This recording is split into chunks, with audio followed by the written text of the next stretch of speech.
On September 7th, 1191, 7,000 exhausted crusaders, battered and pushed to the brink of collapse, turned and obliterated 25,000 of Saladin's finest warriors in just 17 minutes. 700 crusader casualties, 7,000 Muslim dead. A 10-to-1 kill ratio that defied every law of medieval warfare. Think about those numbers for a second. Outnumbered more than 3-to-1, already bleeding from 7 days of constant arrow storms. Yet they achieved the most devastating counterattack in crusading history. By the end of this video, you'll understand how Richard the Lionheart orchestrated the impossible. I'm about to reveal 3 things that will change how you see medieval warfare forever. First, the psychological weapon that proved deadlier than any sword. Second, why Saladin's battle-hardened veterans who'd conquered most of the Holy Land fled from an army they outnumbered. And third, the single trumpet blast that saved Christianity's presence in the Levant. But here's what makes this truly unbelievable. How could exhausted knights who'd marched for days in brutal heat suddenly explode with such devastating force? What made Richard wait 7 agonizing days while his men died? Why did 17 minutes erase Saladin's aura of invincibility forever? To understand how 7,000 men shattered 25,000, we need to step back 7 days to when 2 of history's greatest military minds began their deadly chess match. August turned to September in 1191, and Richard faced the most critical decision of the Third Crusade. After capturing Acre through a brutal 2-year siege, the King of England stood at a crossroads that would determine the fate of Jerusalem itself. March inland directly to the Holy City, or secure the coastal route first. He chose the conservative path south along the Mediterranean to Jaffa, keeping his fleet close for supplies. It seemed safe, logical, predictable. Across the dusty plains, Saladin smiled when his scouts reported Richard's choice. The Sultan had been planning for exactly this move, and the 80-mile coastal road was about to become a corridor of death. Here's what the chronicles don't tell you about this decision. Richard wasn't being cautious. He was being calculated. The inland route to Jerusalem was shorter, just 60 miles through the Judean hills. But it would cut his army off from naval support completely. No supplies. No reinforcements. No escape if things went wrong. The coastal route was twice as long, but kept his fleet within 2 miles at all times. Ships could deliver food, water, weapons, fresh horses. More importantly, they could evacuate wounded and provide a lifeline if Saladin managed to trap him, but Saladin understood this logic perfectly. The Sultan had spent 4 years studying Frankish tactics since his catastrophic victory at Hattin in 1187, where he'd annihilated a crusader army in the desert heat. He knew Richard would choose the coast. He'd been counting on it. The 80-mile stretch from Acre to Jaffa passed through terrain that seemed designed by God himself for ambush. On the right, the Mediterranean blocked any retreat to the ships. On the left, rolling hills covered in scrub and forest provided perfect concealment for cavalry. The ancient Roman road ran through a corridor just 3 miles wide in some places. Think about those numbers for a second. 3 miles of killable ground, 80 miles of exposure. 7,000 crusaders would have to march through this gauntlet, knowing that 30,000 Muslim warriors were gathering in those hills like storm clouds. Richard's entire army could fit into a box 1 mile long and half a mile wide. Saladin's host could surround them 3 deep with cavalry to spare. The mathematics of annihilation were simple, brutal, inescapable. Saladin's strategy was elegant in its simplicity. He wouldn't risk another Hattin-style pitched battle where heavy crusader cavalry might break through.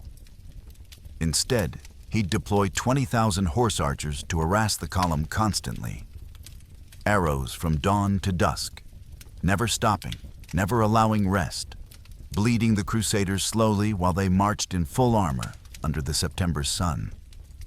Temperatures in the Levant, that time of year, reached 115 degrees Fahrenheit. Men in 40 pounds of chainmail would cook like meat in an oven. The Sultan positioned his forces brilliantly. 10,000 Mamluks held the center, ready to strike if the Crusaders broke formation. 5,000 Bedouin light cavalry scouted ahead and behind.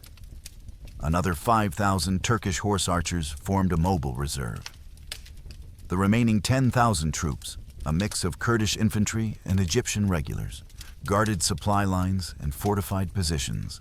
Every man had fresh horses, 3 or 4 mounts each.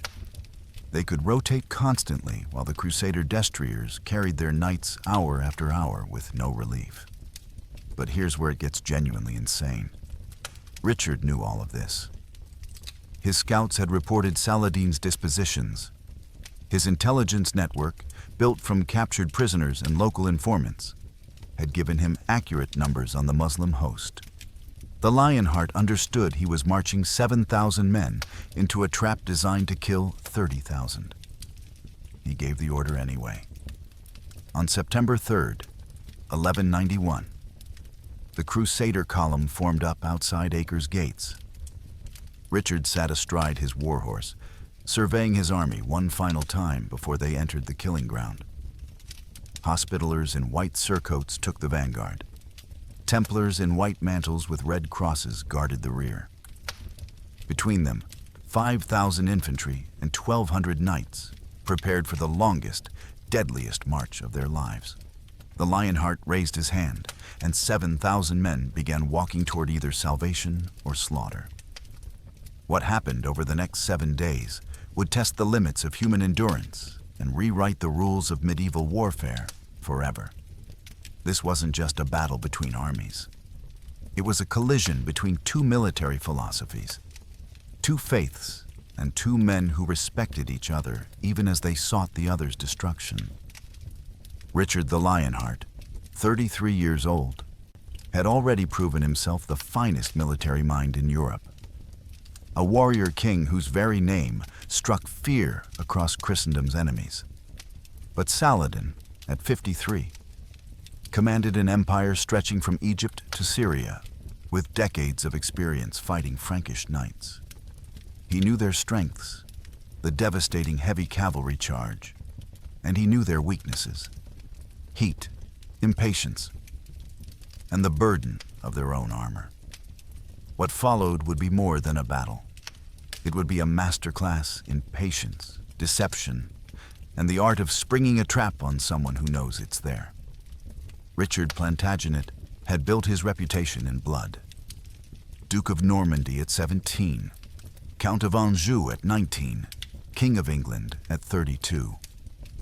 But his true genius showed in France, where he'd crushed rebellions with surgical precision and revolutionized siege warfare. At the siege of Taillebourg, he'd taken an supposedly impregnable fortress in 3 days, using tactics that shouldn't have worked. At Acre, he'd broken a 2-year stalemate in 6 weeks.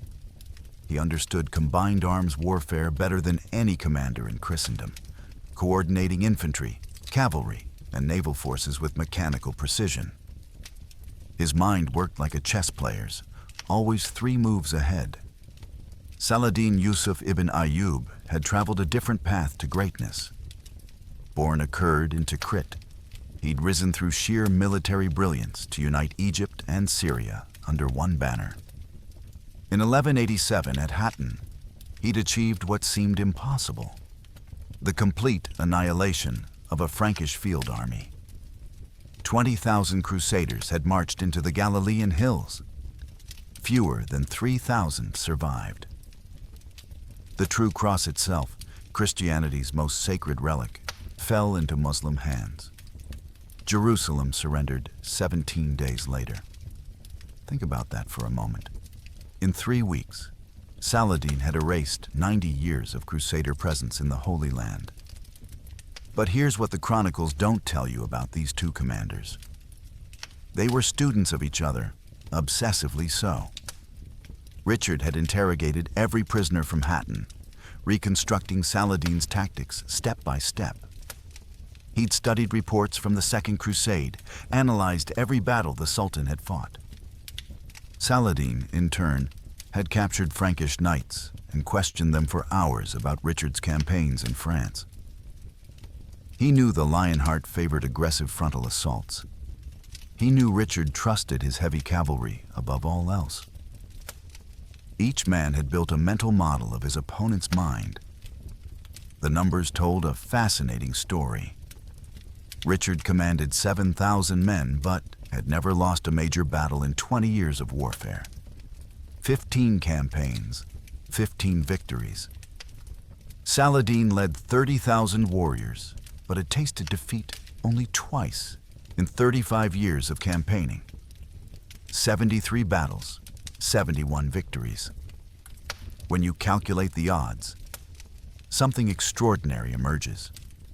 These were the two most successful military commanders alive, and neither had ever faced anyone close to their equal. One of those perfect records was about to shatter. The psychological warfare had already begun, weeks before the first arrow flew. Saladin sent Richard gifts, fresh fruit, snow from Mount Hermon to cool his wine, even his own physician when the Lionheart fell ill with fever. Richard sent back captured Muslim nobles with full honors and lavish ransoms. They exchanged messages discussing theology, philosophy, even poetry. Muslim chroniclers described Richard as a man of great courage and spirit. Frankish writers called Saladin noble in character and generous in spirit. This mutual respect made what followed even more remarkable. They were preparing to destroy each other while acknowledging the other's greatness. Here's where knowing history changes everything. Most medieval battles were decided by numerical superiority or terrain advantage. This one would be decided by pure intellect, by whoever made the first mistake, by whoever blinked first in the deadliest game of patience ever played. Saladin believed he'd lure Richard into a rash charge and destroy him through mobility. Richard believed he could endure anything Saladin threw at him and strike at the perfect moment. They were both right, and both catastrophically wrong. As September 3rd dawned and 7,000 Crusaders began their march south, 30,000 Muslim warriors shadowed them from the hills. Two brilliant minds, each certain they could predict the other's moves. What neither man realized was that the next 7 days would push human endurance beyond anything either army had experienced. The chess match had begun, and the stakes couldn't have been higher. The future of the Holy Land, the survival of the Third Crusade, and the legacy of two men who would be remembered as legends. But legends are written in blood, and the coastal plain was about to drink deeply. The forces that gathered for this clash represented the pinnacle of medieval warfare, but they couldn't have been more different. Richard's 7,000 were elite, disciplined, and built for devastating shock. At the core, 2,000 mounted knights, including 300 Hospitallers in the vanguard and 300 Templars guarding the rear. Warrior monks whose discipline was legendary. Each knight was a walking fortress. 40 pounds of chainmail, massive helm, kite shield, 12-foot lance, and broadsword.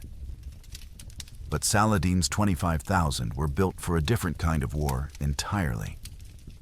10,000 Mamluk heavy cavalry, slave soldiers trained from childhood, the finest horsemen in the Islamic world. They wore lighter armor designed for speed, not prolonged melee, and their composite bows could loose 12 arrows a minute. The remaining 15,000 were mixed forces: Bedouin light cavalry, Turkish horse archers, Kurdish infantry. Here's where knowing history changes how you see the world. Saladin wasn't planning to meet the Crusaders in open battle. He he was planning to bleed them to death.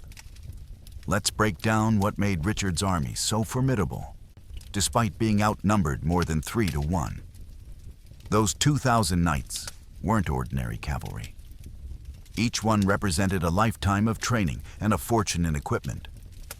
A single knight's gear cost more than a peasant farmer would earn in 10 years. The destrier warhorse alone was worth 40 sheep or 6 oxen.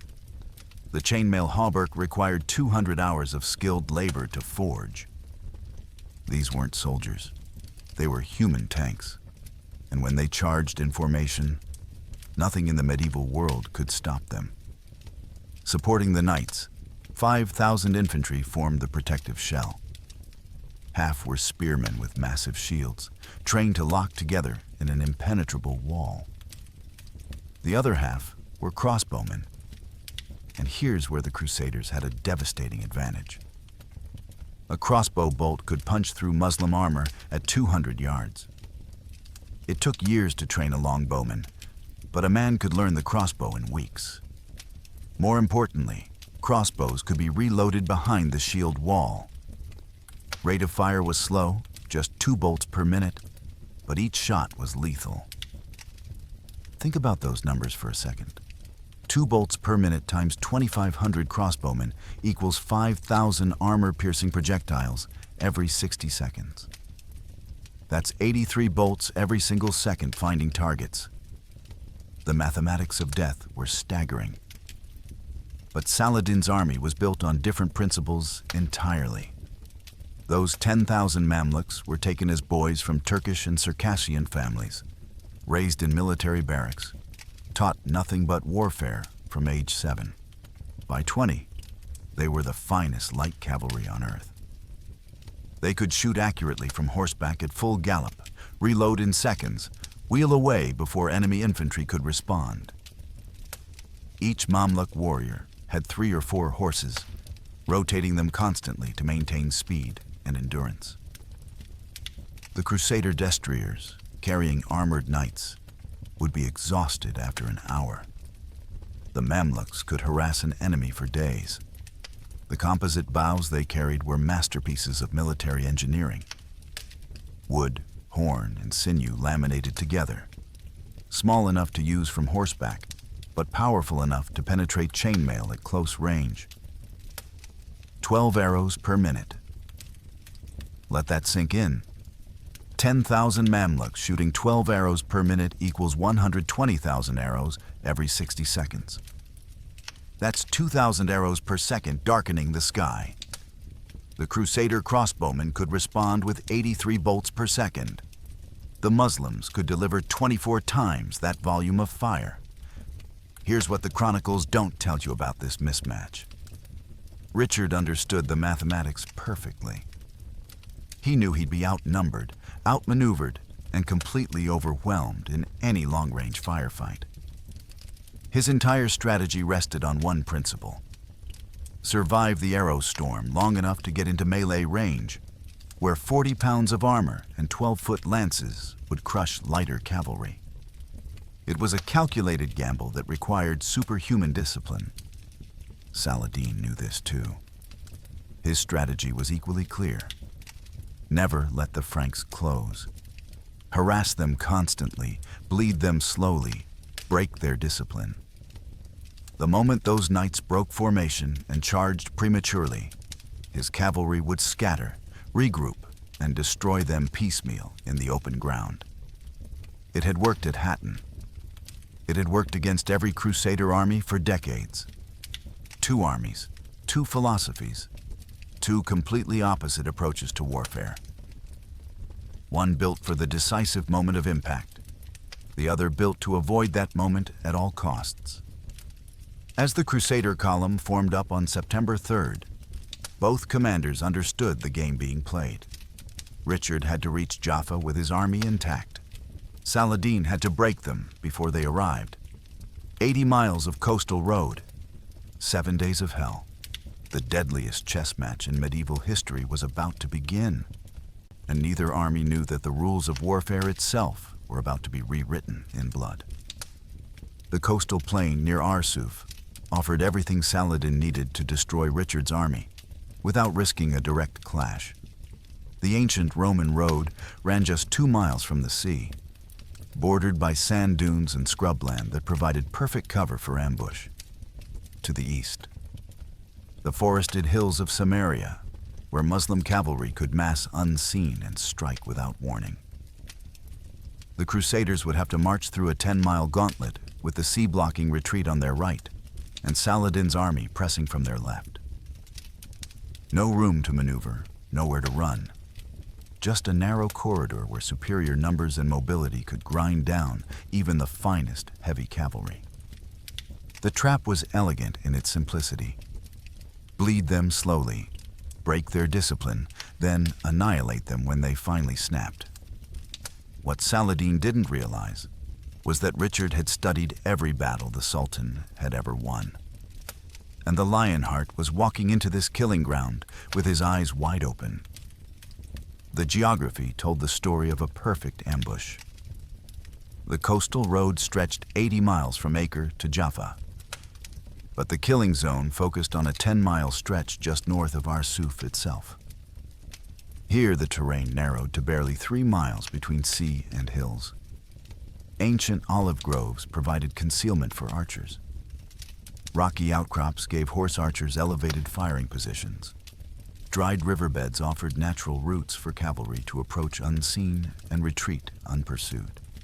It was terrain that seemed designed by military architects specifically for harassment warfare. Think about those numbers for a moment. 3 miles of width. 7,000 Crusaders stretched into a column 1 mile long and half a mile wide, just to maintain defensive formation. That left only 1 mile of open ground on their eastern flank. Saladin could position cavalry in waves just beyond crossbow range, approximately 250 yards, and maintain constant harassment without ever committing to melee. The mathematics were brutal. The Crusaders would be exposed for 10 miles. Roughly 8 hours of marching at their pace while carrying full armor in September heat. Here's what the chronicles don't tell you about Saladin's deployment. He'd spent 2 weeks preparing this ambush with obsessive precision. 5,000 light cavalry held positions in the hills directly east of Arsuf, concealed in the forests with fresh horses and full quivers. Another 5,000 Mamluks waited 3 miles further east, ready to reinforce or cut off retreat. The remaining 15,000 troops formed a mobile reserve that could strike from any direction.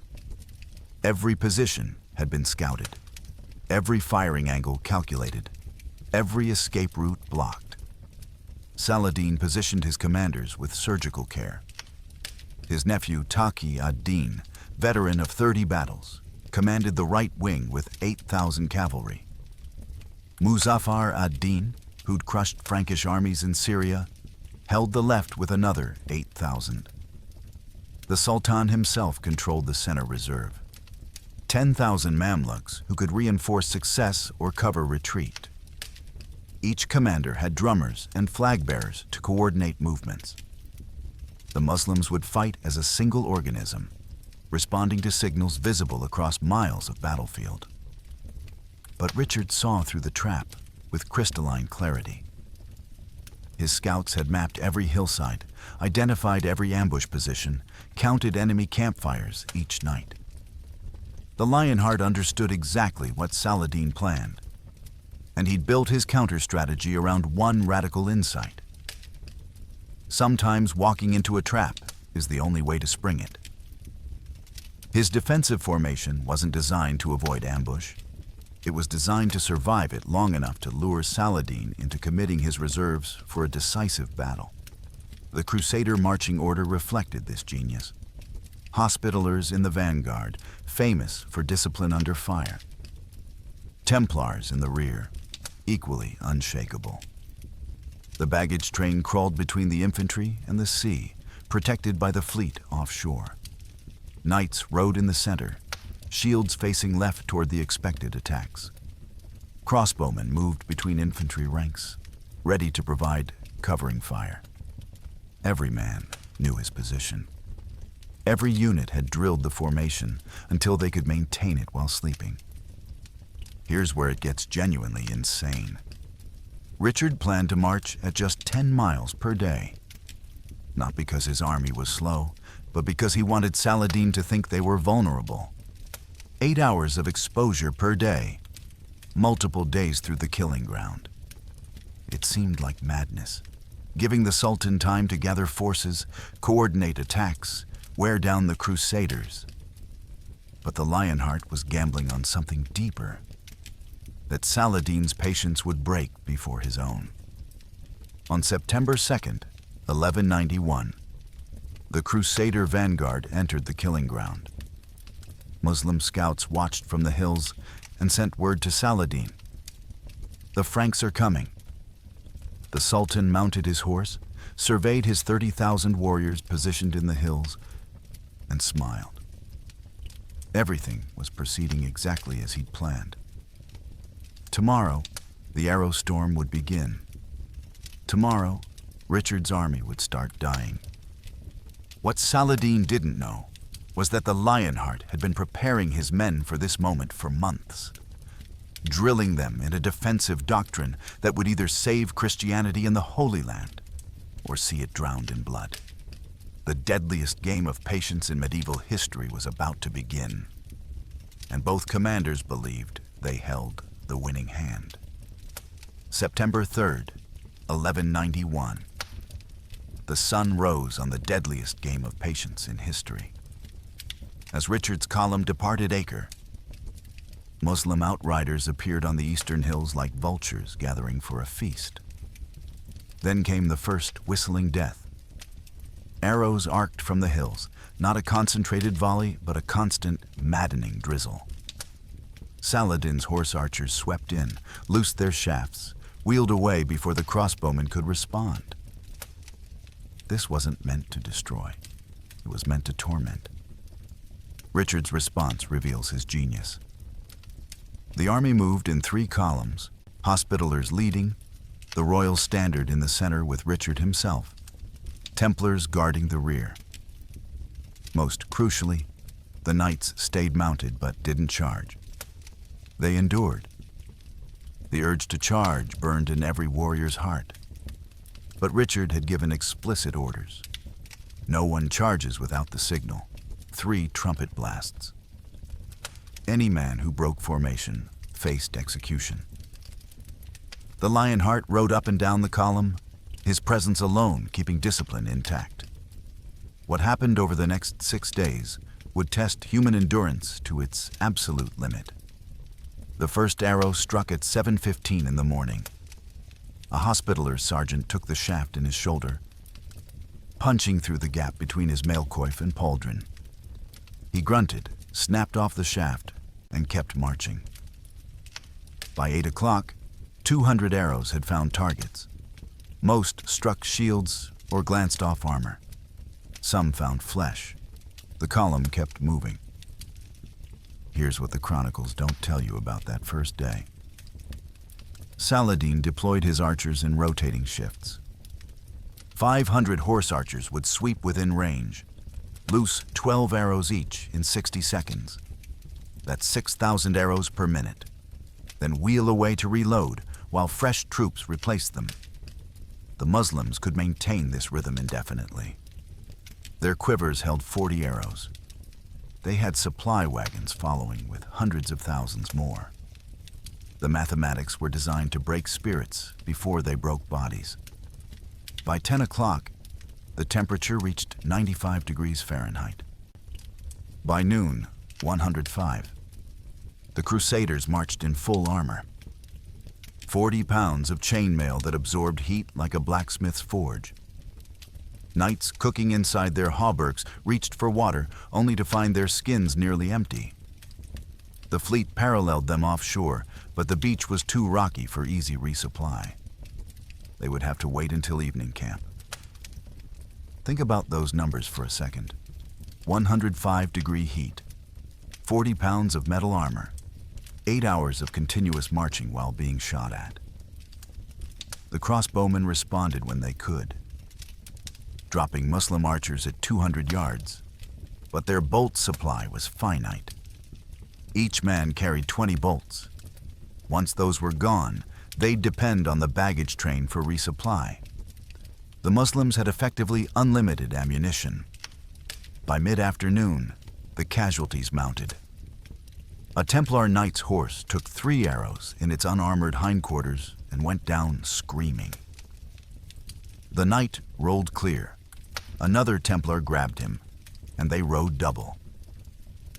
A French sergeant took an arrow through his calf. He wrapped the wound and kept marching, limping but refusing to fall out. This was day 1. They had 77 miles to go. Richard rode the length of the column 3 times that afternoon. Not inspecting, reassuring. The men needed to see him unafraid, unshaken by the arrow storm. At one point, a shaft struck his shield with such force it stuck quivering. The Lionheart plucked it out, examined the fletching with exaggerated interest, then casually tossed it aside. The nearby knights laughed despite their exhaustion. Morale held by a thread, and Richard was that thread. Saladin watched from a hillside a mile distant. His scouts reported the Franks maintaining perfect formation despite hours of harassment. No charges, no breaks in discipline, no panic. The Sultan frowned. Most Crusader armies broke on day 1. He signaled for increased pressure. By 5 o'clock in the afternoon, 1,000 horse archers were rotating through attacks. 12,000 arrows per minute now. The sky darkened with shafts. At sunset, Richard called halt at a fortified camping ground his scouts had prepared days earlier. The Crusaders collapsed where they stood. Casualty count for day 1. 37 infantry dead, 72 wounded. 18 horses dead, 43 injured. The medical tents overflowed. But here's what mattered. The formation had held. 7,000 men had endured 8 hours of arrow fire without breaking discipline once. As darkness fell and cooking fires flickered to life, Richard gathered his commanders. "One day done," he said simply. 6 more to go. In the shadows, men who'd survived the first day wondered if they'd survive the second. Saladin's arrow storm had been brutal, relentless, designed to break their spirits. It had failed. But the Sultan had 5 more days to try, and tomorrow the assault would intensify. The question wasn't whether men would die. The question was whether the survivors would hold their discipline long enough to reach the killing ground at Arsuf, where Richard's desperate gamble would either save them all or damn them to history's footnotes as just another Crusader army destroyed in the Levant. By day 3, Muslim sources report loosing over 400,000 arrows at the Crusader column. 400,000. Let that number sink in for a moment. That's a steel rain so dense it darkened the sky. And yet the Crusader formation held. The crossbowmen took their toll. Saladin lost 400 men in 3 days to those deadly bolts, but it was a price he was willing to pay. His cavalry had unlimited arrows. The Crusaders' crossbow bolts were running low. Day 4 brought a new enemy deadlier than arrows: the heat. Men marched in full armor under temperatures over 115 degrees Fahrenheit. Knights cooked inside their mail. Horses foamed and stumbled. The infantry had to maintain shield wall discipline while sweat blinded them, while their tongues swelled from thirst. Here's where legend meets cold, hard reality. Contemporary accounts describe knights marching with a dozen arrows protruding from their armor, like porcupine quills. One Templar reportedly continued fighting with 6 arrows in his body, only collapsing when the 7th pierced his neck. The pace slowed from 10 miles per day to 8, then 6. Richard was deliberately letting his men suffer, and they didn't understand why. Day 5 brought escalation. Saladin committed more forces. not just harassment now, but coordinated attacks on the rear guard. The Templars, pride of Christian knighthood, were forced to ride backwards in their saddles, facing the enemy while their horses were led by squires. It was humiliating. It was also brilliant tactical defense. They presented a wall of steel that no horse archer dared approach too closely. But the cost mounted. By sunset on September 7th, the Templars had lost 43 knights and 160 horses. These weren't replaceable losses. Each knight represented years of training and irreplaceable combat experience. The psychological warfare intensified with calculated precision. Muslim drums thundered from dawn to dusk. Cymbals clashed in rhythms designed to fray nerves. War cries in Arabic mixed with the constant whistle of arrows. Saladin's archers shouted insults in broken French, challenging the knights' manhood, mocking their inability to fight back. Some younger knights cracked under the pressure. They spurred forward, broke formation, and died. Surrounded and cut down by circling horsemen, their screams carried back to the column. Richard had each body recovered when possible and buried that night with full honors. The message was clear: discipline or death. But your brothers will honor your sacrifice either way. Think about these numbers for a second. By day 6, the Crusaders had covered 42 miles. They had 38 miles remaining to Arsuf. Total casualties so far: 183 infantry dead, 471 wounded, 68 knights killed, 112 wounded. 390 horses dead or too injured to continue. The crossbowmen had exhausted 70% of their bolt supply. The Muslims, by contrast, had lost 640 men total. A 3-to-1 exchange ratio, and Saladin could afford it. Richard couldn't. Here's what the chronicles don't tell you about Richard's strategy. The Lionheart wasn't just enduring the arrow storm. He was using it as bait. Every day that passed, Saladin committed more forces. Every attack revealed more of the Sultan's tactical doctrine. Richard studied the patterns. When the attacks intensified, which flanks bore the heaviest pressure, how quickly Muslim cavalry could wheel and reform. He was learning Saladin's playbook in real time, and the price of that education was paid in Crusader blood. Saladin, watching from the hills, saw something different. He saw an army bleeding, slowing, dying. His emirs reported growing desperation in the Frankish ranks. Wounded men struggling to keep up, horses collapsing, supply wagons falling behind. The Sultan smiled. One more day, perhaps 2, and the Crusader discipline would shatter. Then his cavalry would pour through the gaps and finish them. Day 6, September 8th, brought crisis. Master Garnier de Nablus of the Hospitaller sent word to Richard. His men were at their limit. They spoke openly of charging with or without orders. The proud warrior monks who'd never broken discipline in 200 years of warfare were ready to mutiny. Richard rode to the vanguard personally. He didn't threaten. He didn't plead. He simply said, "Tomorrow. Tomorrow we reach Arsuf. Tomorrow, I promise you, you'll have your chance. Hold until tomorrow." That night, as exhausted Crusaders collapsed in camp, Saladin made his fateful decision. Tomorrow, he would commit everything. No more harassment, no more attrition. Tomorrow would bring the decisive battle, 30,000 warriors against 7,000. And the Sultan was certain his numbers would finally break the Frankish discipline that had somehow held for 6 impossible days. What neither commander knew was that September 7th would rewrite the rules of medieval warfare forever. The deadliest game of patience was about to reach its catastrophic conclusion, and only one army would walk away from the killing ground at Arsuf. Day 7, September 6th. The Hospitallers at the vanguard had endured the worst of it. Every man sported wounds. Dead horses lined their path.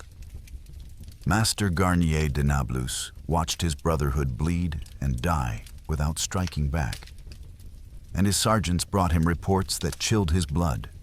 The men were at their limit. They spoke of charging with or without orders, and de Nablus knew they weren't bluffing. That night, Saladin made his fateful decision. Tomorrow, he would commit everything. No more harassment, no more testing. Tomorrow would bring the decisive battle. And the Sultan was confident his sheer numbers would finally break the crusader discipline that had held for 6 agonizing days. What Saladin didn't know was that Richard had been waiting for exactly this moment. The Lionheart gathered his commanders as darkness fell. Tomorrow, Saladin will throw everything at us, he told them. He must. It's his last chance before we reach safety. Richard's eyes burned with something between exhaustion and anticipation. When he does, when he finally commits his reserves thinking we're finished. He didn't need to finish the sentence. Every commander in that tent understood. The trap was about to snap shut, but not on the Crusaders. The Hospitallers' condition told the story of 6 days in hell, of 300 knights who'd left Acre. 273 still rode, 27 dead. Every survivor bore wounds. Brother Arnaud had taken 4 arrows, all still embedded in his mail because removing them risked bleeding out. Brother Thierry's horse had been killed on day 4. He now rode a pack horse meant for supplies. The younger knights, those under 30 who'd never tasted real war, had aged a decade in less than a week. Their eyes held a 1,000-yard stare that veterans recognized instantly. Here's what the chronicles don't tell you about that evening. De Nablus gathered his knights for evening prayers and spoke words that would echo through military history. We have endured 6 days that would break ordinary men, he said. Tomorrow, we endure no longer. Tomorrow, God willing, we remind these infidels why Christendom fears the hospital. The men understood. Tomorrow meant death or glory, and after 6 days of humiliation, most preferred the former to another day of the latter. Saladin held a very different council that night. His emirs gathered in his command tent, and the reports they brought confirmed what the Sultan had been hoping for. The Franks are dying, Tasi ad-Din reported. Their pace has dropped to 5 miles per day. Their horses are exhausted. Their discipline is fraying. His nephew's voice carried absolute confidence. One more push tomorrow, and they'll break. Muzaffar ad-Din agreed. I've fought Franks for 20 years. I've never seen them endure this long. But no army can sustain this punishment indefinitely. Tomorrow, we crush them. Think about those numbers for a moment. Saladin had lost 940 men over 6 days. Richard had lost 254, a ratio of nearly 4-to-1 in favor of the Crusaders. But Saladin had started with 30,000 warriors. He could afford to lose 1,000. Richard had started with 7,000 and couldn't afford to lose another 200. The mathematics of attrition favored the Sultan absolutely. But Richard saw deeper mathematics. For 6 days, Saladin had tested and probed without committing his full strength. The Sultan had been cautious, unwilling to risk a decisive battle where Crusader heavy cavalry might break his formations. Tomorrow, that caution would evaporate. Desperation would drive Saladin to commit everything.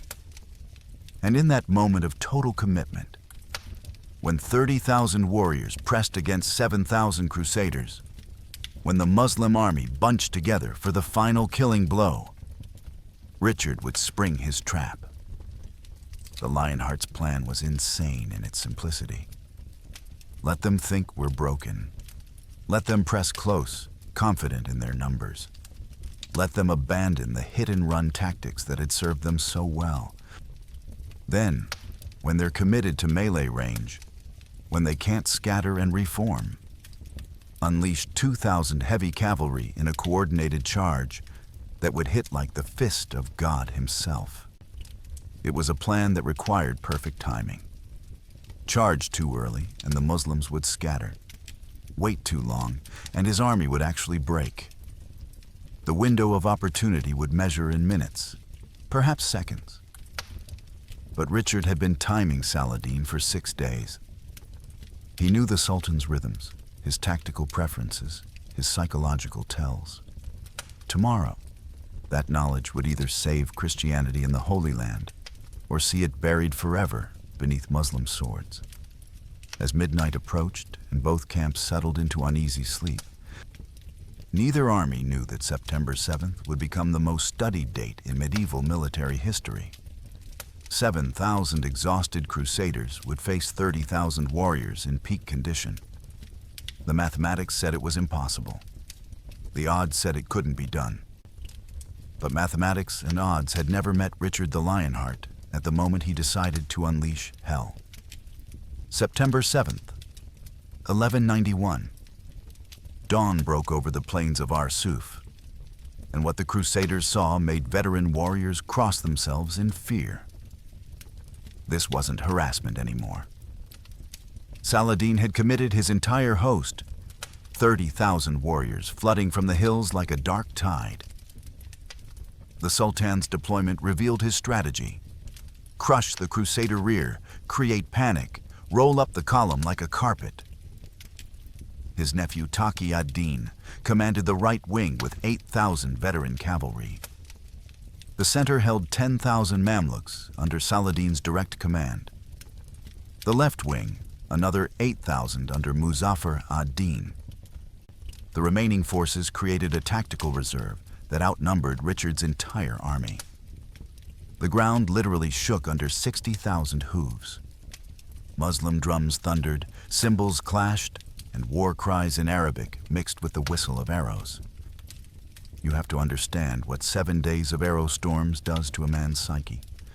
The Hospitallers in the vanguard were wound tighter than crossbow strings. They'd watched brothers die unavenged. They'd endured mockery from Muslim warriors who rode just out of reach, shouting insults, challenging their manhood.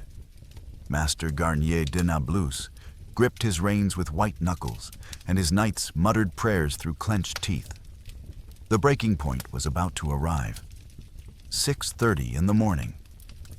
The Crusader column formed up as it had for 7 days, but today felt different. The usual harassment was absent. Instead, a wall of cavalry stretched across the eastern horizon as far as men could see. Banners in green and gold fluttered above Mamluk formations. Black standards marked Kurdish units. Red flags identified Taqi ad-Din's personal guard. This was every Muslim warrior within 50 miles, gathered for the final blow. Think about those numbers for a second. 30,000 cavalry deployed in formation covered roughly 3 miles of frontage. That's 10,000 warriors per mile, or nearly 19 men per yard of battle line. A human wall of steel, composite bows, and killing intent. The Crusaders, stretched into their defensive column, numbered 7,000 total, with maybe 2,000 actually combat-ready after 6 days of casualties. The ratio was nearly 16-1 at the point of attack. Here's what the chronicles don't tell you about that morning.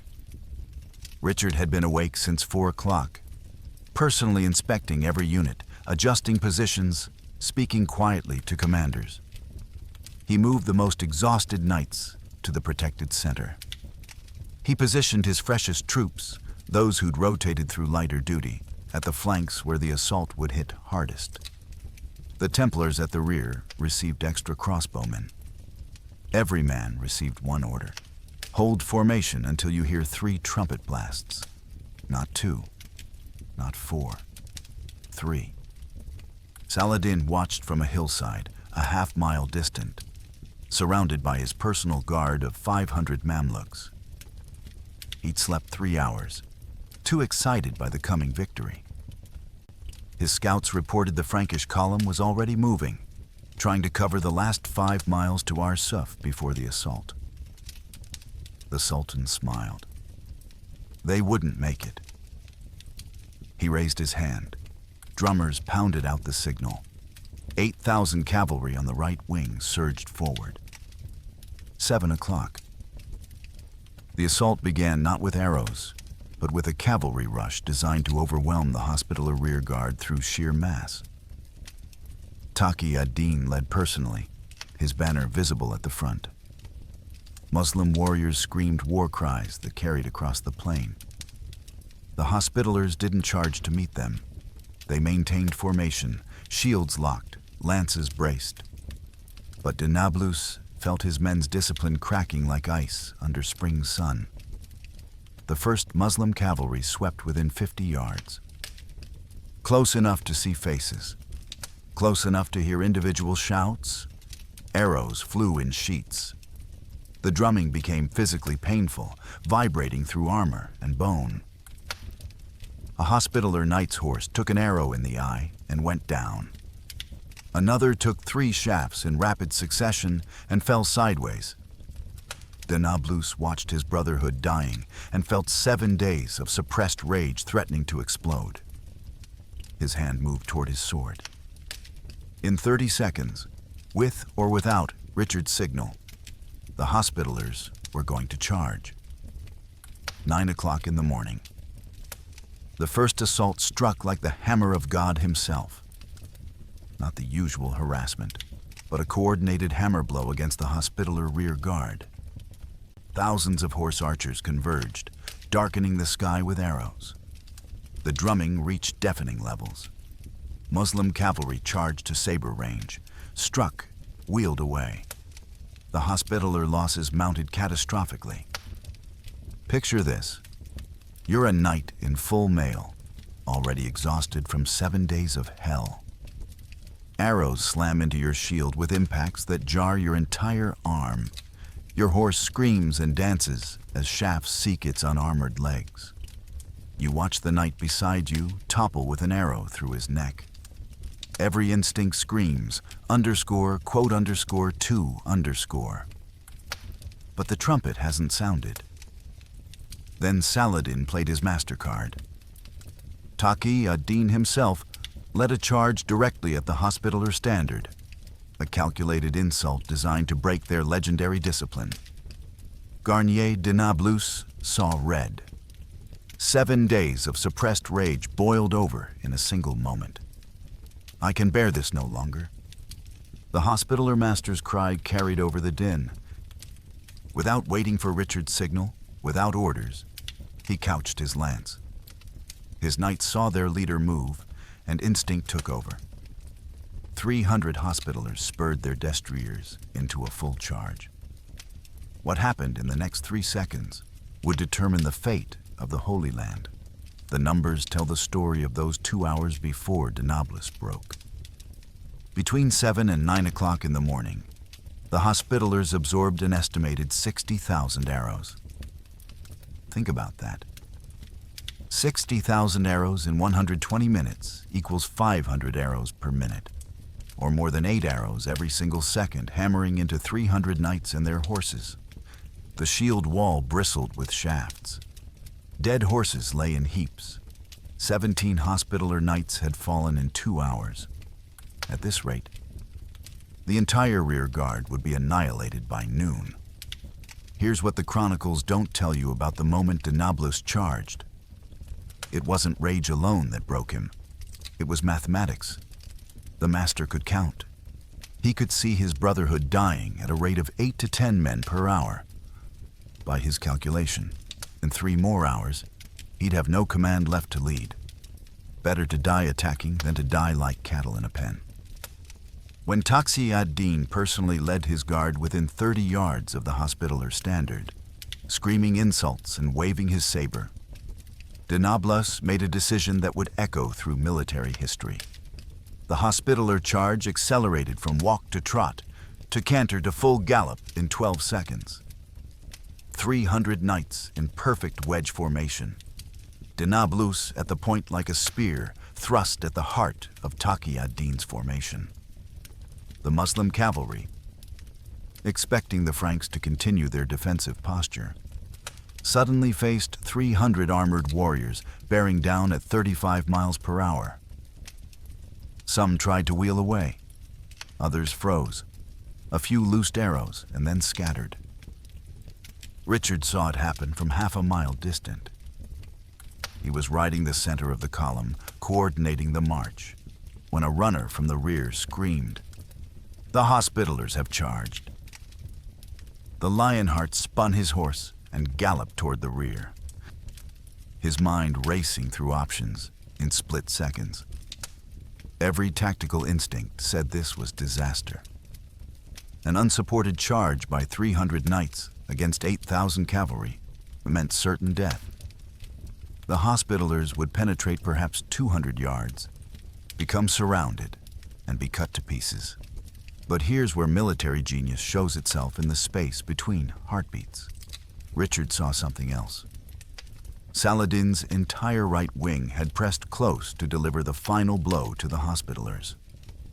8,000 cavalry bunched within 300 yards of the Crusader rear. They weren't in loose, mobile formations anymore. They were committed to melee range.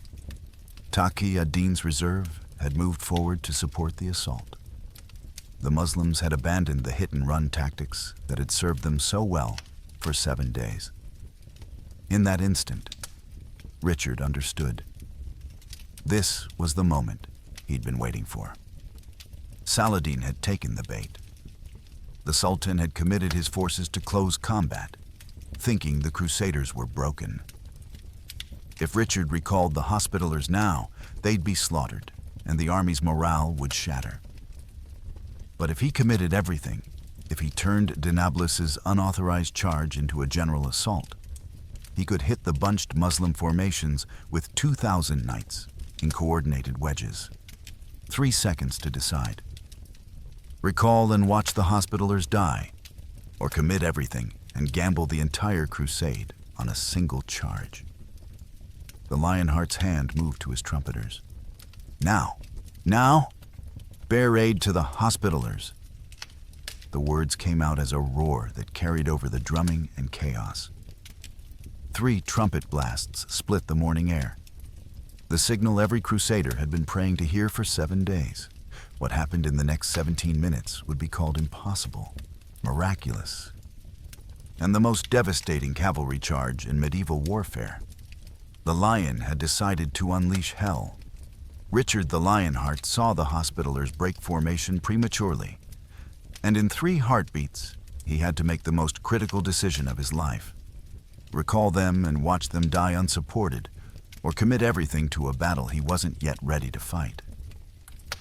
Here's where military genius shows itself, not in careful planning, but in split-second instinct. The Lionheart didn't hesitate. Now, now! Bear aid to the Hospitallers. Richard signaled his trumpeters, and 3 long blasts split the air. The sound every crusader had been praying to hear for 7 agonizing days. What followed wasn't just a charge. It was 7 days of suppressed violence released in a single apocalyptic moment. The entire Crusader cavalry, 2,000 knights, exploded into motion simultaneously. But even in their fury, discipline held. They maintained formation. Hospitallers on the right, Templars on the left. Richard with the English and French in the center. 3 iron wedges accelerated toward the Muslim line with the weight of divine wrath behind them. The ground shook under 8,000 hooves as the Crusader war horses, destriers bred for exactly this moment, reached full gallop. Muslim horse archers who'd been dancing out of reach for days suddenly realized the dynamic had shifted. They weren't hunters anymore. They were hunted. The sound alone was worth 1,000 men. 2,000 mounted knights beginning a charge creates a roar that carries for miles. The thunder of 8,000 hooves hitting packed earth. the metallic crash of armor plates shifting. The war cries in French, English, German, and Italian combining into one voice of fury. Muslim warriors who'd been confident seconds earlier now looked up and saw an iron avalanche bearing down on them. 9:13 in the morning. The moment the trumpet sounded.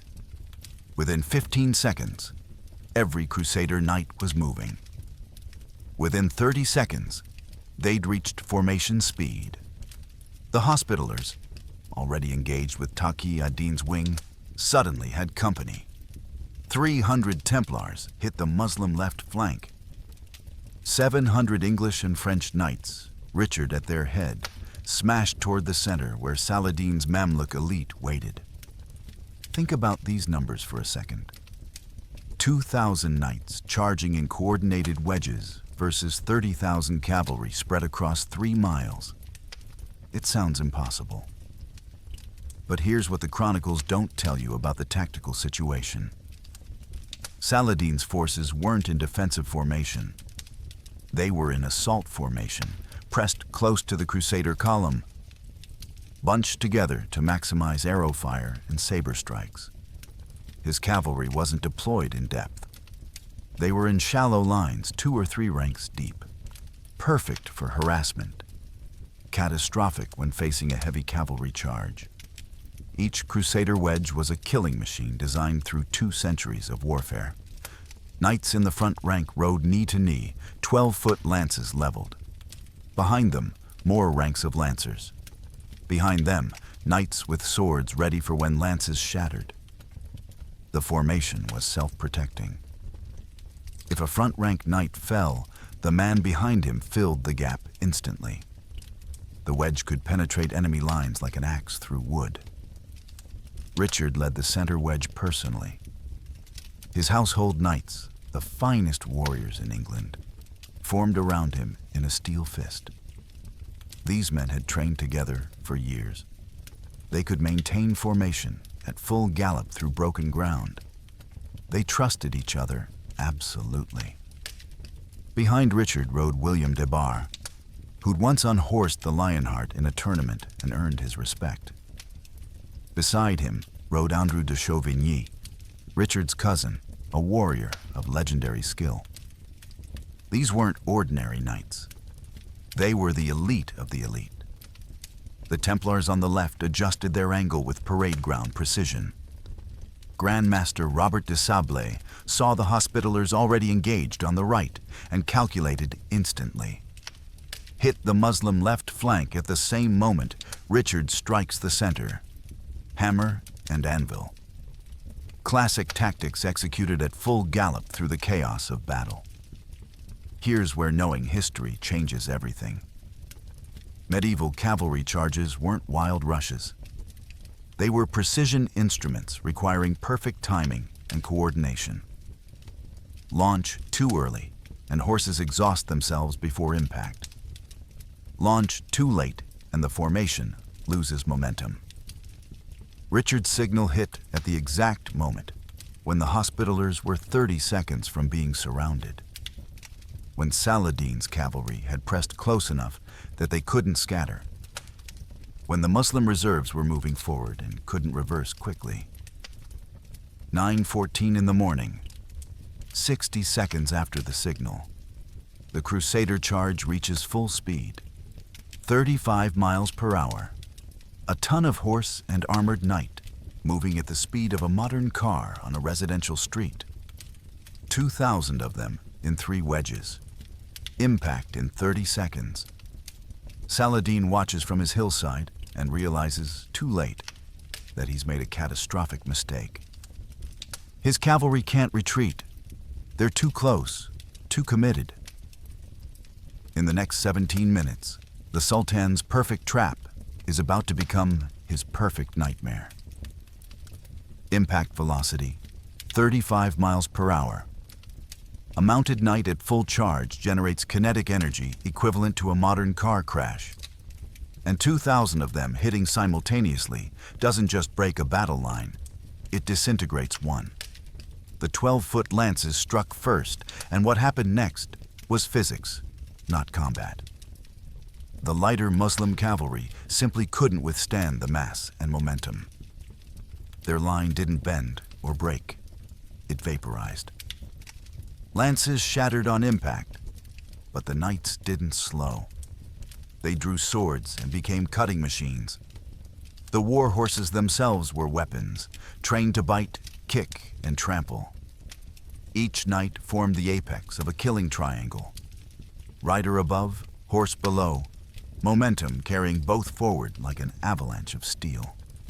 The Hospitaller wedge punched through Taqi ad-Din's wing like a spear through parchment. Garnier de Nablus, first into the enemy, personally cut down 3 emirs. The rage that had been building for 7 days found its target, and the Hospitallers didn't just fight. They butchered. Muslim warriors who'd stood firm against ordinary charges broke and ran. Richard's center wedge smashed into the Mamluk core with the Lionheart himself leading from the front. Eyewitnesses described him as a giant dealing death with every blow, his household knights forming an unstoppable steel fist around him. From first impact to total collapse, 17 minutes. The silence that followed was more terrifying than the battle itself. 9:15 in the morning, first impact. The Hospitaller wedge hits Taqi ad-Din's formation, traveling at 35 miles per hour. 300 knights, each weighing approximately 500 pounds in armor, riding war horses weighing 1,400 pounds. That's 1,900 pounds of mass per knight, times 300 equals 570,000 pounds of kinetic energy hitting simultaneously. Think about that for a second. It's the equivalent of 285 tons moving at high speed, concentrated into a front approximately 100 yards wide. The Muslim front ranks simply cease to exist. Lances pierce leather armor, punch through ribs, lift men from their saddles.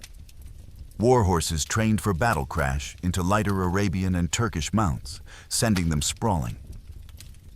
The second rank of Hospitallers rides over the fallen. Then the third. The wedge penetrates 50 yards in the first 10 seconds. Muslim cavalry trying to wheel away find themselves caught between Crusader knights and their own men pressing from behind. Here's what the chronicles don't tell you about those first 60 seconds. The Mamluks, finest cavalry in the Islamic world, tried to hold. They were trained from childhood for exactly this moment. But training doesn't overcome physics.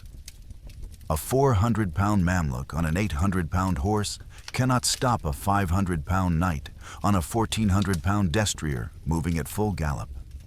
The collision isn't a fight. It's a vehicle accident.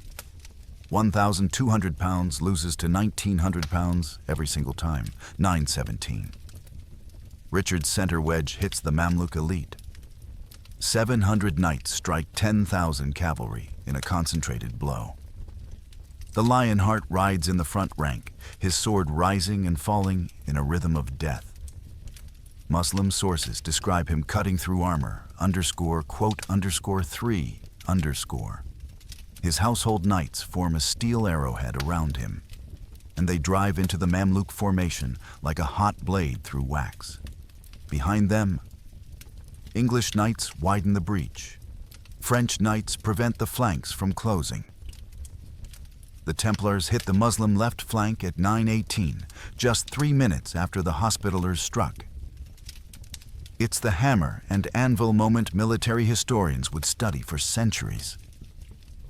Muslim cavalry caught between 3 simultaneous charges from different angles find themselves with no escape route. They can't scatter because they're pressed too close together. They can't fight back effectively because Crusader armor deflects their sabers. They can't retreat because their own reserves block the way. 9:23, 8 minutes into the charge. Taqi ad-Din's wing collapses completely. 8,000 cavalry who'd been confident in their numbers break and run. The Hospitallers don't pursue immediately. They wheel left and strike the exposed flank of Saladin's center. It's a tactical improvisation that shouldn't work in the chaos of battle. But Danablus maintains control of his knights through sheer force of will. 9:28. 13 minutes after impact, Saladin's Mamluk center, the cream of Muslim cavalry, begins to disintegrate. Not surrender, not slow retreat. Disintegration. Units that have fought together for years simply dissolve as individual warriors flee in different directions. Richard presses forward, killing as he goes, and his knights follow like sharks in blood. 9:32.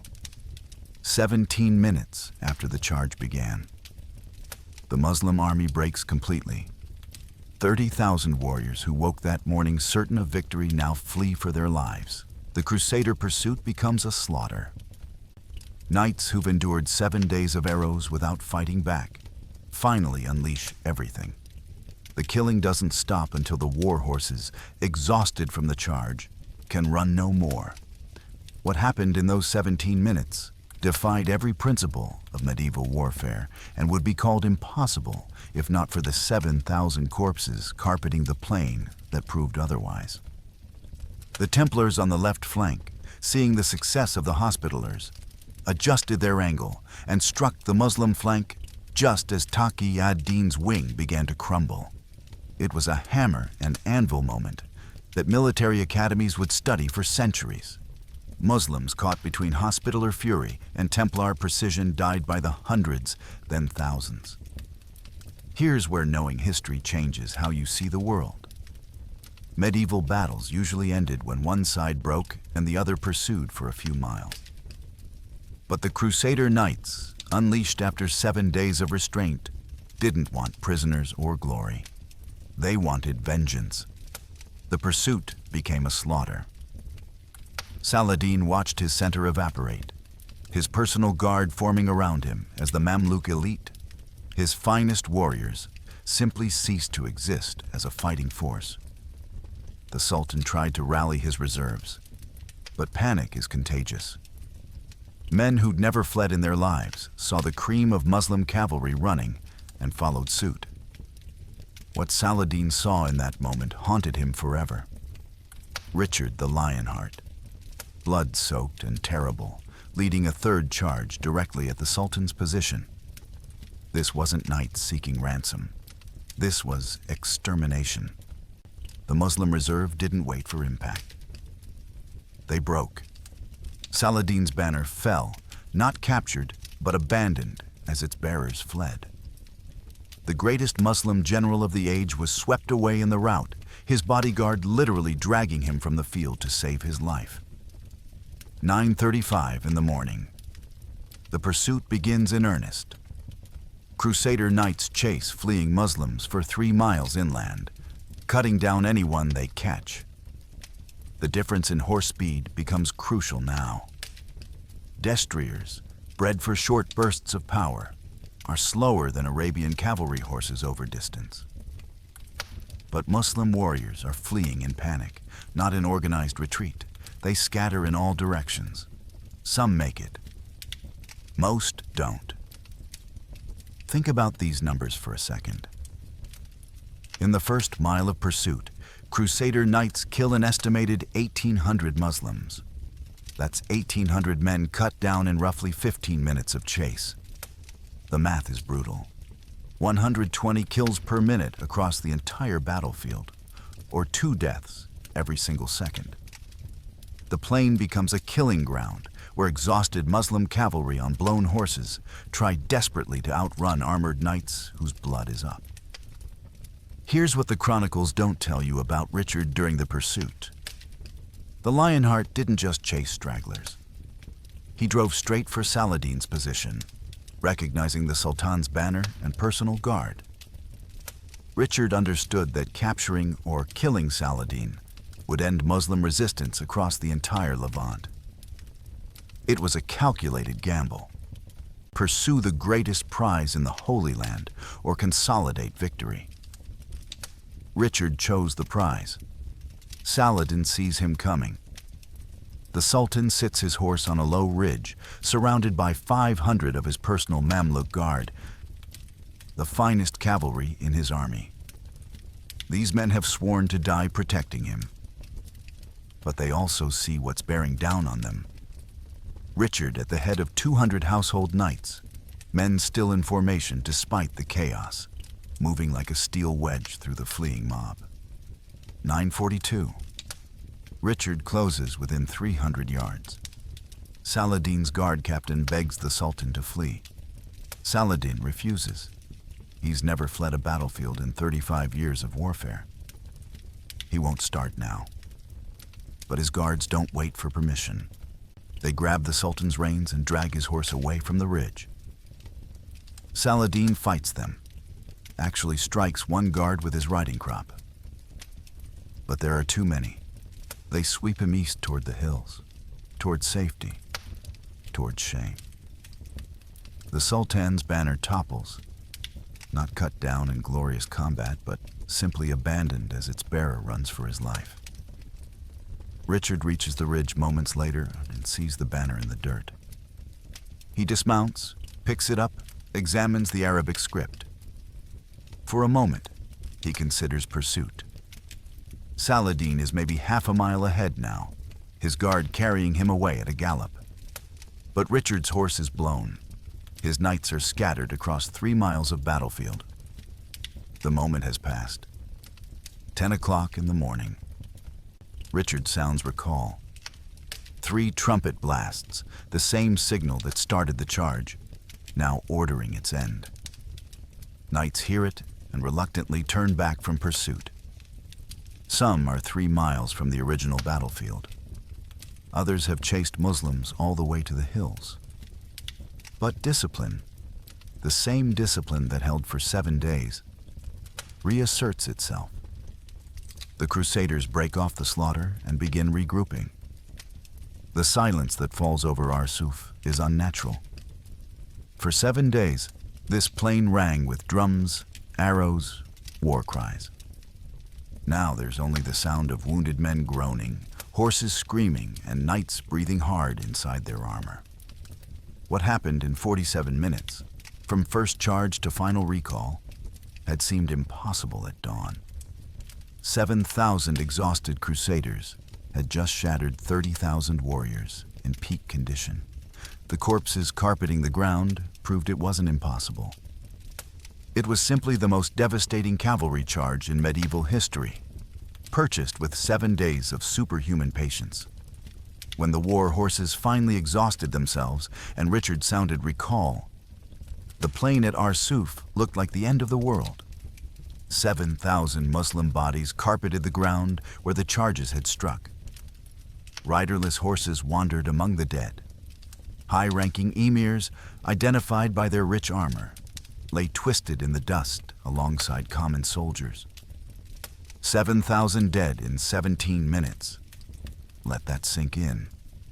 At Hastings, armies fought all day to produce 7,000 casualties total. At Arsuf, that was just the Muslim toll.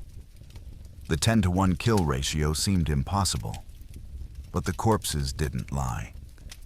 The Crusaders had charged with 2,000 knights and returned with 1,950.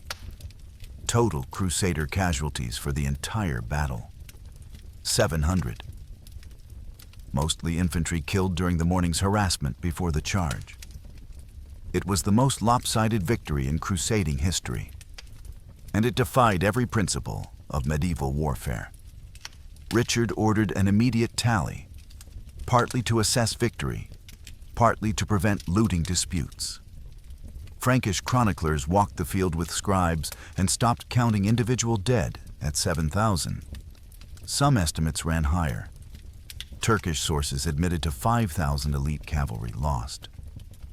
The truth lay somewhere in that blood-soaked mathematics. But everyone agreed on one thing. Saladin's aura of invincibility had shattered as completely as his battle line. 11 o'clock in the morning, 4 hours after the battle began. Crusader infantry moved across the battlefield in organized teams, checking bodies, collecting equipment, searching for wounded. What they found defied belief. In one section where the Hospitallers had struck, Bodies lay in windows 3 deep. Not scattered casualties from running battles, but concentrated killing where the wedge had penetrated and men had died in heaps trying to stop it. Here's what the chronicles don't tell you about the casualty distribution. Of the 7,000 Muslim dead, approximately 4,000 were Mamluks, the elite slave soldier cavalry that represented decades of training and irreplaceable expertise. Each Mamluk took 10 years to train from childhood. Each one cost as much as a small estate. Saladin had lost 40% of his Mamluk corps in 17 minutes. Think about those numbers. 4,000 Mamluks dead equals 40,000 years of training destroyed. It wasn't just a battlefield defeat. It was the annihilation of an entire military generation. The quality of the dead told the story better than the quantity. Crusader knights identified 32 emirs among the fallen high-ranking commanders who led thousands of men. One was Saladin's personal standard-bearer, killed in the initial charge. Another was Qaimaz al-Najmi, veteran of 50 battles, cut down by Richard himself according to eyewitness accounts. The loss of leadership was catastrophic. Each dead emir meant entire units might dissolve for lack of command structure. Crusader casualties, by contrast, were astonishingly light. 50 knights killed during the charge itself. That's 50 out of 2,000, a 2.5% casualty rate in what should have been a suicidal assault against overwhelming numbers. Another 650 infantry and support troops had died during the 7-day march and morning harassment. But in the charge that decided the battle, the Crusaders had been nearly invincible. The wounded told another story. Muslim wounded numbered in the thousands, men too injured to flee, left on the battlefield to die or beg for mercy. Crusader policy under Richard was complex. Ransom the valuable, enslave the rest, kill those too wounded to move. It was brutal medieval logic. The Crusaders couldn't feed or guard thousands of prisoners. By sunset, Muslim wounded who couldn't pay ransom were executed. Another 1,500 dead added to the toll. Richard walked the battlefield at noon, surveying his impossible victory. His knights wanted to celebrate, but the Lionheart understood something they didn't. This victory, as complete as it was, meant nothing if they didn't capitalize on it immediately. Saladin was broken, but not destroyed. The Muslim army had scattered, but not surrendered. The road to Jerusalem lay open, but for how long? Here's where it gets genuinely insane. Despite achieving the most lopsided victory in crusading history, despite shattering the greatest Muslim army in the Levant, Richard made a decision that shocked everyone, including his own commanders. He refused to pursue Saladin's fleeing forces. He refused to march immediately on Jerusalem. Instead, he ordered the army to make camp, tend the wounded, and rest. His knights begged him to reconsider. The holy city was vulnerable. Saladin was routed. This was the moment they'd been waiting for. But Richard, covered in enemy blood and exhausted beyond measure, simply shook his head. "Tomorrow," he said. "We deal with tomorrow." What the Lionheart understood, and his knights didn't, was that victory on the battlefield meant nothing if the army was too shattered to exploit it. The question wasn't whether they'd won at Arsuf. The question was whether they'd won enough to change the strategic calculus of the entire Third Crusade. What Richard did next defied every rule of medieval warfare and shocked even his own knights. His men begged to pursue Saladin's fleeing army. "We can destroy them completely. March to Jerusalem." The road lay open, the Muslim army was routed, and the holy city seemed within grasp. But the Lionheart, even in victory's intoxication, maintained strategic clarity that separated great commanders from reckless ones. "No," he commanded. We marched to Arsuf as planned. Why? Because Richard understood something his glory-hungry knights didn't. The Crusader army was exhausted. 7 days of marching, fighting, and dying had drained them to the dregs. The horses were blown, barely able to walk after that devastating charge. Pursuit into unknown territory, away from the fleet and supply lines, could turn triumph into disaster in a single day. Discipline had won the battle. Lack of discipline could still lose the war. It was a decision that revealed the true depths of Richard's military genius, the ability to resist glory in favor of strategic sense. Jerusalem would have to wait, but by preserving his army intact, the Lionheart ensured that Christianity's presence in the Holy Land would survive for another century. Noon, September 7th. The argument erupted in Richard's command tent. French nobles led by Hugh of Burgundy demanded immediate pursuit. Jerusalem lies 60 miles inland, vulnerable with Saladin's army scattered. We may never have this chance again. English barons agreed. The Muslim defenses are shattered. March now while they're broken. Even the Templars and Hospitallers, usually disciplined, pushed for immediate action. This is why we came. This is what we've bled for. The holy city awaits. Richard listened to every argument, his face unreadable. Then he asked a single question that silenced the tent. How many horses can gallop for 60 miles?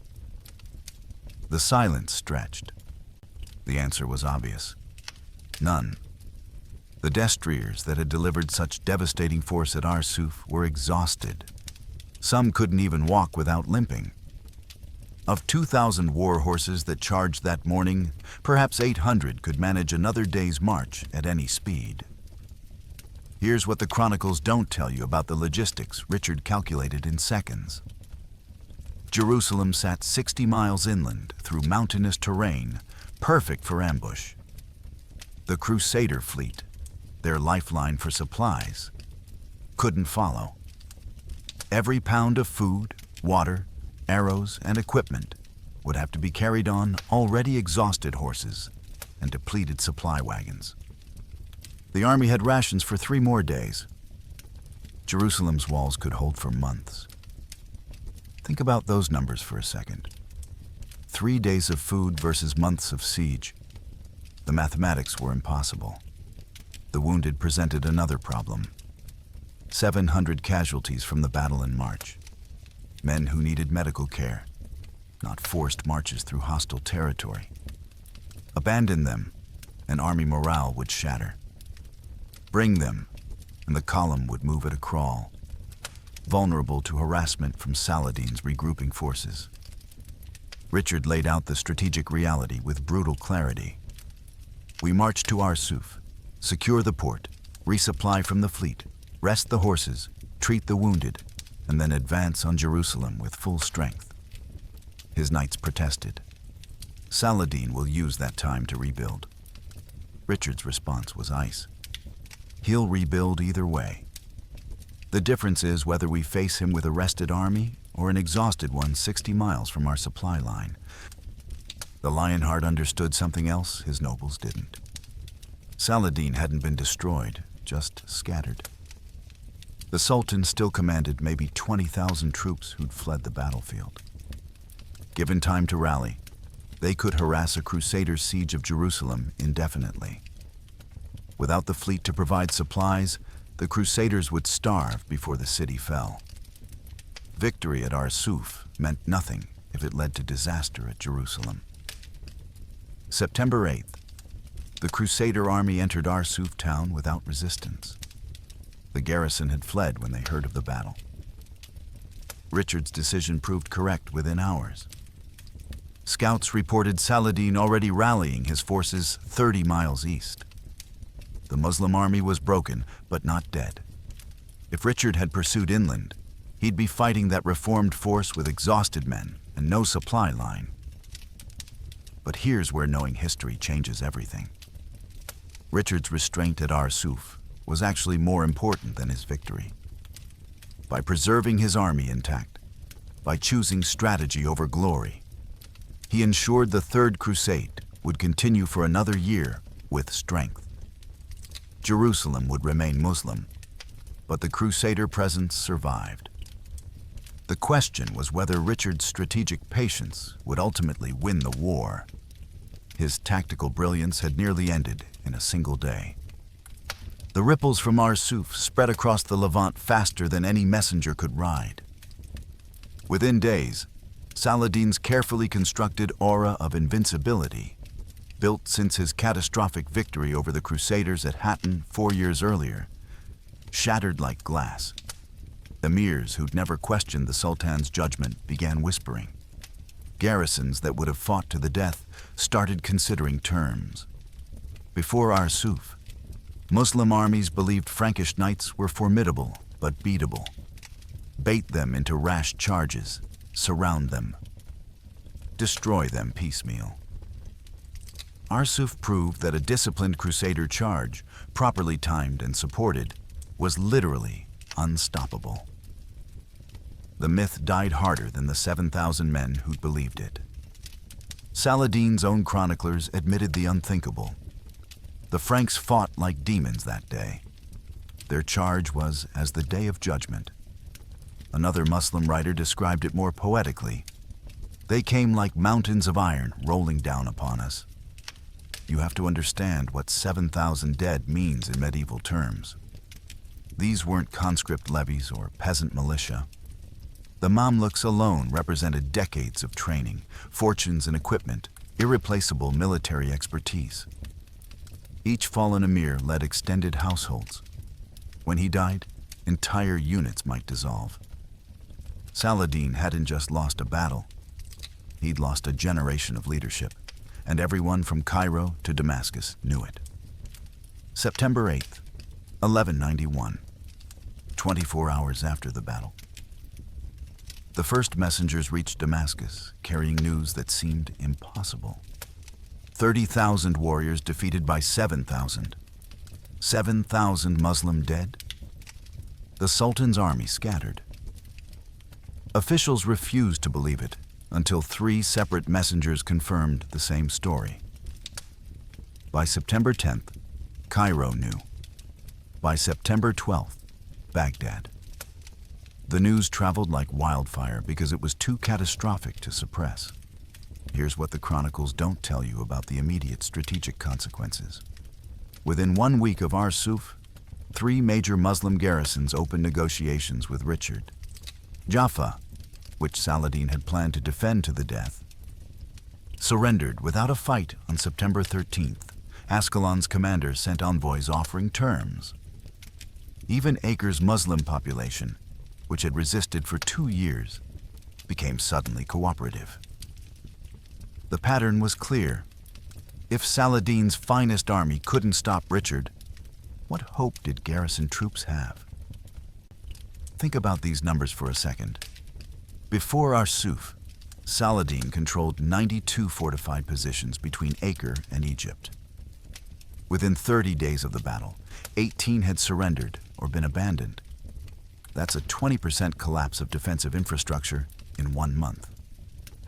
The strategic coastline that Saladin had spent 4 years securing was evaporating because nobody wanted to be the next garrison to face Richard the Lionheart. Saladin himself fell into a crisis that contemporary Muslim sources describe in painful detail. The Sultan, who'd been confident and aggressive for weeks, became cautious and defensive. He held councils with his emirs where once he'd issued orders. He questioned his own tactical instincts. One chronicler wrote, "The Sultan seemed to have aged 10 years in 10 days.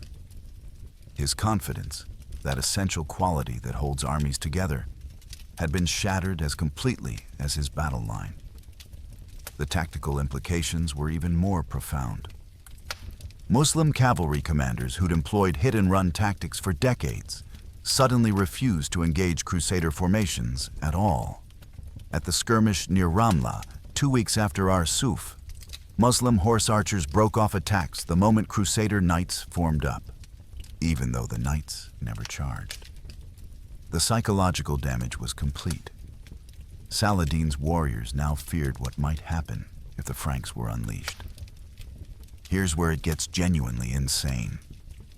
The financial cost of Arsuf extended far beyond the battlefield. Each dead Mamluk represented an investment of approximately 5,000 gold dinars in purchase price, training, equipment, and upkeep over 10 years. 4,000 dead Mamluks equals 20 million dinars, roughly equivalent to Egypt's entire annual tax revenue. Saladin's treasury, already strained by years of warfare, couldn't replace those losses. The Sultan's military power had been permanently diminished. But the Crusaders experienced their own psychological transformation. Knights who'd endured 7 days of hellish harassment now understood that discipline, not individual heroism, won battles. The lesson would influence European military doctrine for generations. Richard's reputation became legendary. Muslim mothers reportedly used his name to frighten children into obedience. Within weeks, merchants in Damascus sold amulets, supposedly protecting against quote, _4, _. Yet here's the bitter irony that history would remember. Richard had won the most complete victory in crusading history, shattered Muslim military power in a single morning, and opened the road to Jerusalem. But he'd also proven something darker. Such victories required perfect circumstances and a commander of genius. Neither could be relied upon consistently. The question facing both sides as September ended was whether Arsuf represented the turning point that would reclaim Jerusalem, or simply a spectacular anomaly in a war that neither side could ultimately win. The immediate strategic consequences of Arsuf were staggering. Jaffa, which Saladin had planned to defend desperately, opened its gates without resistance when Richard approached. Ascalon's garrison began negotiations. The coastal road to Egypt, Saladin's strategic lifeline, lay exposed. But the real genius of Richard's victory wasn't the charge itself, but what the charge represented. The Lionheart had turned Saladin's greatest strength, mobility, and harassment warfare into a trap. By enduring 7 days of torment, by appearing vulnerable and desperate, he'd lured the Sultan into committing forces for a decisive battle. Then he'd sprung the trap with perfect timing. If Richard had charged too early, before Saladin fully committed, the Muslims could have withdrawn.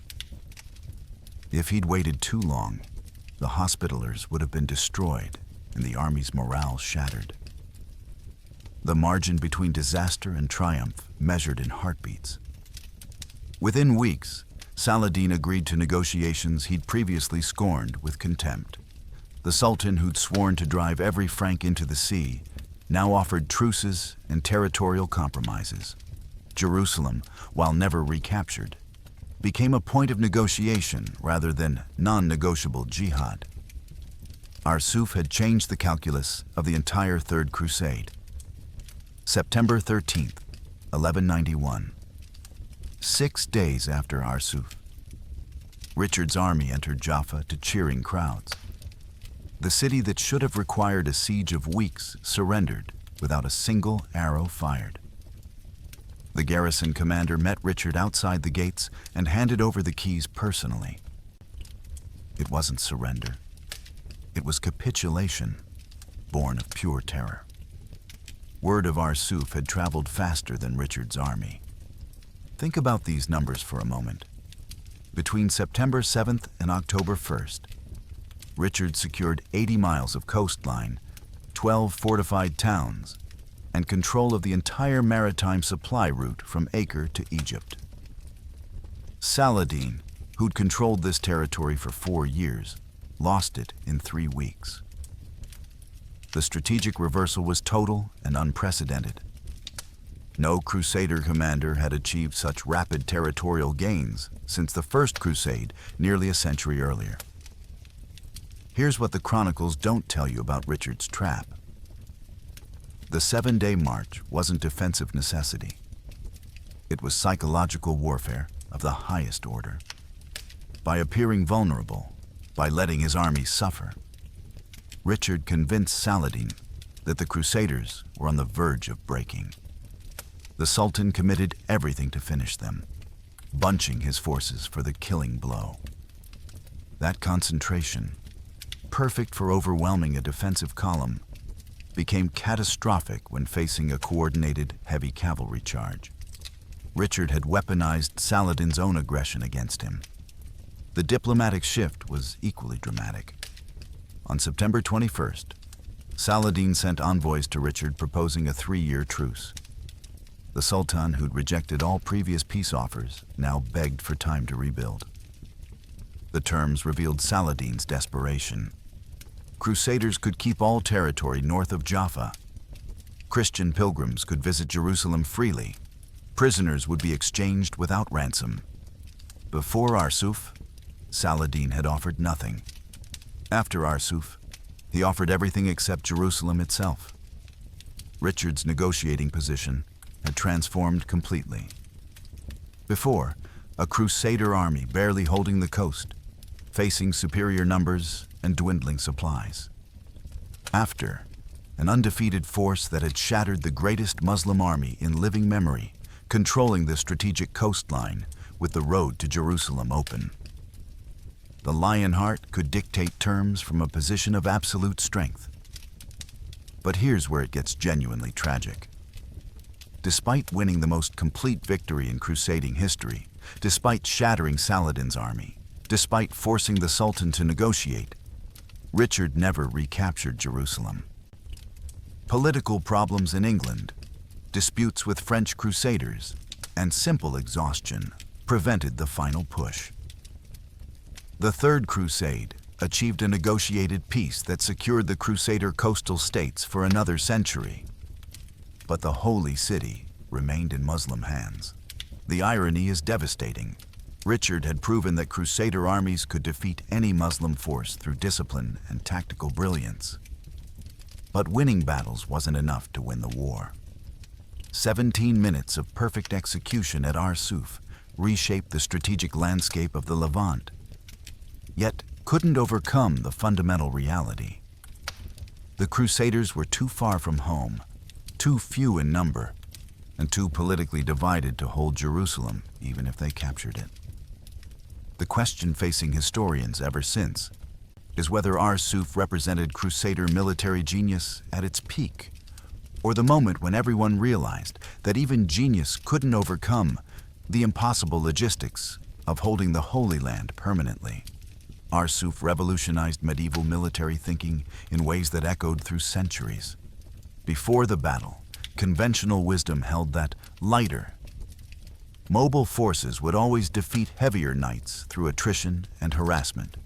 Richard proved that disciplined heavy cavalry, properly employed and supported by infantry, remained the ultimate shock weapon when unleashed at the perfect moment. European armies studied Arsuf for generations. The evolution of combined arms tactics accelerated after Arsuf. Richard's coordination of infantry and crossbowmen with cavalry showed the future of warfare. The old model of knights charging independently whenever their blood was up died on that September day. Unified forces acting in concert became the new paradigm. Modern militaries still study Arsuf as a masterclass in operational patience. The principle, absorb punishment to lure an enemy into overcommitment, then strike with concentrated force at the decisive moment, appears in conflicts from Waterloo to Desert Storm. But perhaps Arsuf's greatest lesson is this: true courage isn't attacking. It's enduring. The hardest battles are fought not with swords, but with patience. Richard the Lionheart didn't just defeat Saladin's army at Arsuf. He defeated the Sultan's entire strategic doctrine. By turning suffering into tactical advantage, by transforming defensive endurance into offensive annihilation. He gave the Crusades their greatest single victory. The age of Saladin's invincibility ended in 17 minutes. But those 17 minutes had been purchased with 7 days of blood, sweat, and superhuman restraint. Within 5 years of Arsuf, every major European military manual referenced the battle as the definitive example of disciplined warfare. The Templar Training Handbook, revised in 1196, dedicated an entire chapter to quote 5. Think about that. The most prestigious military order in Christendom restructured their training around a single battle's lessons. That's how revolutionary Arsuf was. Here's what the chronicles don't tell you about the long-term tactical impact. Before Arsuf, medieval battles followed a predictable pattern. Armies maneuvered for position, knights charged when they felt ready, and battles ended when one side's morale broke. After Arsuf, European commanders understood that timing the charge mattered more than the charge itself. This single insight changed warfare. At Bouvines, in 1214, French knights deliberately held formation for hours while absorbing arrow fire, then charged at the decisive moment. Direct application of Richard's doctrine. At Crécy in 1346, English longbowmen and dismounted knights created a defensive formation that slaughtered French cavalry for the same reason. They'd learned from Arsuf that discipline beats numbers. The statistical evidence is staggering.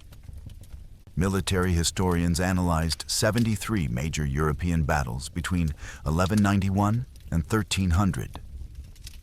Before Arsuf, discipline-delayed charges appeared in 4 battles, roughly 5%. After Arsuf, they appeared in 38 battles, 52%. The battle didn't just influence tactics.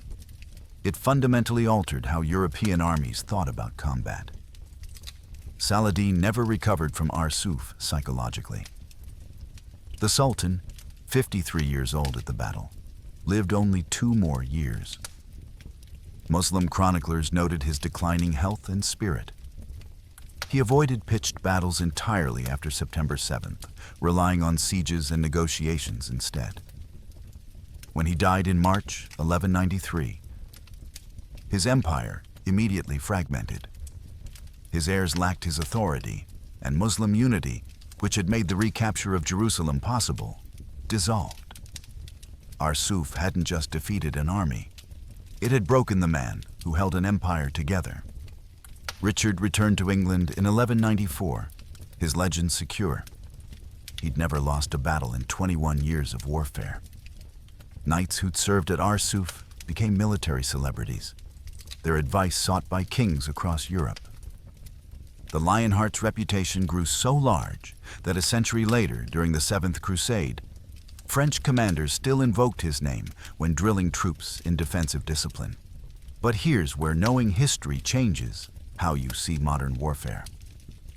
The principle Richard demonstrated at Arsuf, absorb enemy aggression while appearing vulnerable, then strike with overwhelming force at the moment of maximum enemy commitment, didn't disappear with medieval warfare.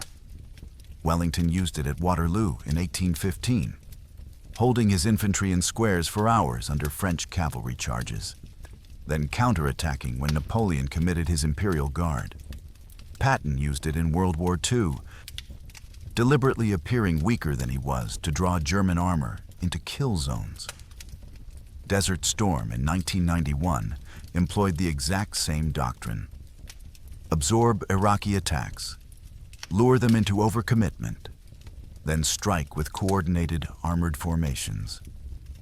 Modern military academies from West Point to Sandhurst still teach Arsuf. Not for the medieval tactics, which are obsolete, but for the timeless principle. Patience, discipline, and perfect timing defeats superior numbers. The specific lesson varies by era, but the core truth remains unchanged. 7,000 exhausted crusaders defeating 30,000 warriors didn't happen because of superior weapons or technology. It happened because one commander understood that the deadliest weapon in warfare isn't steel. It's the discipline to endure hell and wait for the perfect moment to unleash hell in return. That lesson, written in blood on a dusty plain in 1191, remains as relevant today as the moment Richard the Lionheart gave the signal and 2,000 knights charged into immortality.